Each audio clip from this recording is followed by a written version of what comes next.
মজলুম জননেতা হিসেবে সুপরিচিত মাওলানা আব্দুল হামিদ খান ভাসানীর ৪৮তম মৃত্যুবার্ষিকী আজ।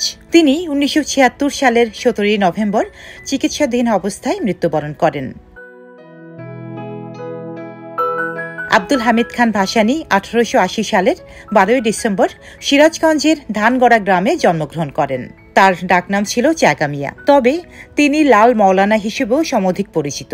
সিরাজগঞ্জে জন্ম হলেও জীবনের সিংহভাগই কাটিয়েছেন টাঙ্গাইলের সন্তোষে। রাজনীতি যেন ছিল ভাসানীর জীবন, সবসময় ছিলেন গণমানুষের কাছাকাছি। দীর্ঘদিন তিনি তৎকালীন বাংলা আসাম প্রদেশ মুসলিম লীগের সভাপতি হিসেবে দায়িত্ব পালন করেন।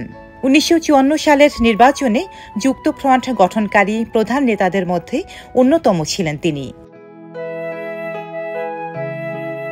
বাংলাদেশের স্বাধীনতা যুদ্ধ চলাকালে প্রবাসী সরকারের উপদেষ্টা মণ্ডলীর সভাপতিও ছিলেন তিনি। ১৯৪৯ সালে গঠিত আওয়ামী মুসলিম লীগের প্রতিষ্ঠাতা সভাপতি ছিলেন মাওলানা ভাসানী।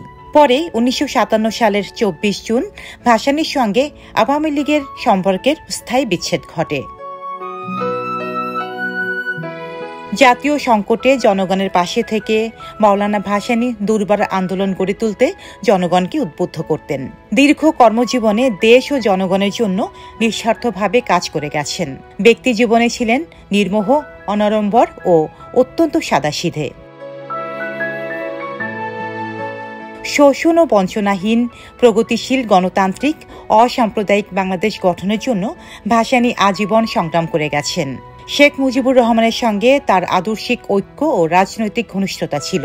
বাঙালির জাতিসত্তা বিকাশে অত্যন্ত গুরুত্বপূর্ণ অবদান রেখেছেন মাওলানা ভাসানী। ডেস্ক রিপোর্ট, সাম্প্রতিক দেশকাল।